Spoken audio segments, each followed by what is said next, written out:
Do you use dabbling in the space of fashion and that too through retailing is an amazing journey.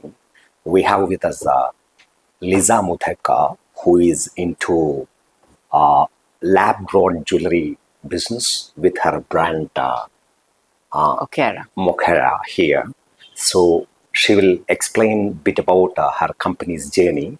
She started with one outlet, now opened a new outlet, second outlet in Jayanagar. Ma'am, please give us an overview of your journey so far and what do you feel about when you open this new second outlet in Jayanagar in Bangalore. Sure. Okay, so Okera started last year. Okay. Grown diamonds are actually not new to the world. They were invented in the 1950s. Okay. However, as a form of jewelry, it's fairly new to the country. Absolutely. Okera is one of the first brands that has launched jewelry. And what you will find at Okera is very unique designs and a very high level of craftsmanship Okay. that we're extremely proud of. Yeah. Right?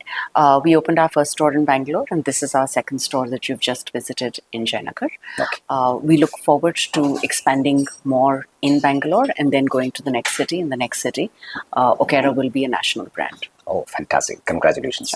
And with regarding your lab activities, how you are would call cutting and polishing and grooming these very diamonds? Is it in-house process or you outsource it to somebody else? And what are the processes involved? What do you want to tell to the customers so that they will they will all of a sudden fall in love with this product? Okay. Well, women are falling in love with this product simply because they can see beautiful jewelry and at amazing value. Yeah. That said, in terms of the growing process, all of this happens in Surat. That's where all these diamonds are grown. They're Yeah. grown. It's grown actually from a mine diamond seed. You put it into a plasma reactor, Okay. mimic the temperature and pressure that you find in the Earth's core, Absolutely. and the diamond grows. You Right. get a rough out of that reactor, and then it's cut and polished again in Surat. And that's what is provided to the rest of the world as well as to India. So that's the way it flows. You get the diamonds out of Surat. Our factories are in Bombay, Okay. and our stores are currently in Bangalore. But like I said, we will go national. So, what are the brand variants that you have introduced so far? Going forward, what all new variants you are planning to launch in the market? So brand like Okera is that is rooted in design and craftsmanship will always be a step ahead in terms of exactly that, which is we will always be a step ahead in terms of design and craftsmanship. We have today launched Polki, which is again another first that we have. Fantastic. We've had many firsts, but this is another first that we have, and I think it's a significant advancement that we've made to launch Polki in grown diamonds, because you get really exquisite, high value Polki. Typically in mine diamonds, you have cracks in the Polki which are fixed, which are filled, and then those cracks tend to open up over a period of time, 10, 15 years, and so on. These are made to perfection, so there are no cracks, and therefore there is no filling. The other thing is that because it's in a controlled environment, you're actually getting higher grades of Polki in terms of both color and clarity. Okera's design promise comes to the fore again in the case of Polki, so you see more contemporary designs. And then, if all that wasn't enough, you actually have certification. So our Polki comes with a certification from IGI. Oh, fantastic.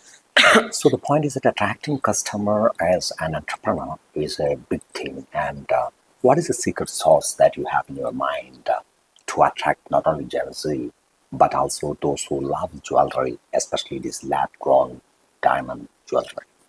So we've opened up our store. I think word of mouth has spread Okay. that we offer very contemporary designs Very good. and a fabulous finish. And therefore, we've just had people coming in from the time we opened our shutters with a little bit of word of mouth, like I said, spreading. We're doing amazingly well. Okay, very good. So, other than these kind of company-owned, company-operated showrooms, do you have a plan to come up with a boutique showroom like in malls or in airports where youngsters are also hanging around? Do you find a business proposition in that kind of format also, ma'am? For sure. I'm saying as a brand, we will go to where consumers are and where it makes sense. So for sure, we will open in malls, we will open on high streets, we will open in airports, we will expand to tier two cities, not just tier one. Okay. So we see this as a very much a national brand, Oh, fantastic. which will therefore have appeal to many women in India. Okay. So, retailing companies in this jewelry space have the habit of getting into peripheral areas. For example, in sprays and other beauty products like that. What is your thought on that, entering into that space? No, Okera will stay with jewelry. Okay. There's enough and more work to be done in that area. Okay. And we believe that just being, moving ahead in terms of design and craftsmanship, there is so much to be done. Oh. So no, our focus will remain on jewelry. Okay. So, with this firm note, our Lisa Mutherkar is saying that Okera will go forward with its laser focused attention on laboratory grown jewelry for Gen Z's requirement. We NFA Post wish you all the best, ma'am, Thank you very going much. forward. Thank Great you very much. Lovely meeting you.